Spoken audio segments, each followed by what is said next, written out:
បាទជំរាបសួរបងប្អូនថ្ងៃនេះធ្វើការរៀបចំម៉ូតូទៀតហើយថ្ងៃនេះដែរធ្វើការរៀបចំជាមួយនឹងម៉ូតូ Honda ណាងសម្រាប់បងប្អូនដែលចង់បានម៉ូតូ Honda ណាងនេះដែរ Honda ណាងមានចាប់ពី016ឆ្នាំ016ឡើងណាបងប្អូន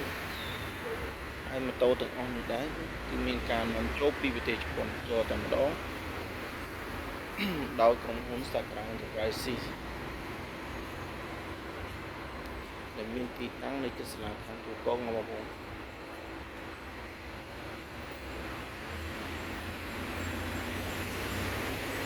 បងប្អូនមានចំណាប់អារម្មណ៍លើម៉ូតូHondaនេះបងប្អូនអាចទាក់ទងតាមលេខទូរស័ព្ទក៏បានមកដល់ទីតាំងក៏បានគឺនៅជិត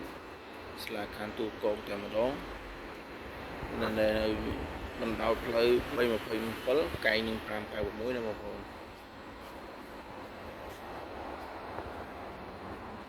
សម្រាប់ម៉ូតូ Honda ណាងកម្លាំងវា 50cc សម្រាប់ម៉ូតូទាំងអស់នេះដែរសិតតែម៉ូតូស៊ីនទេណាបងប្អូនទាំងទឹកថ្នាំទាំងចុងឆ្នៃអីសិតតែស៊ីនទាំងអស់ទេហើយរៀងវាក៏ស្អាតដែរណាបងរៀងវាក៏ស្អាតដែរ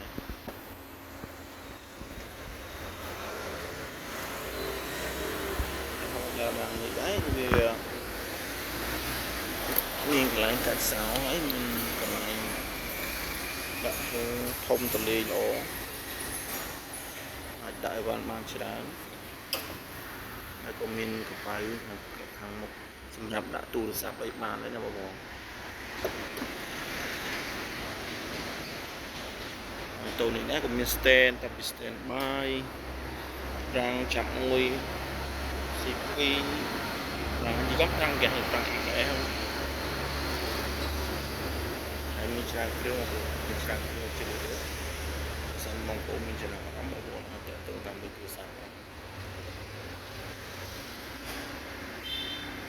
ទៅស្អាតទេណាបងប្អូន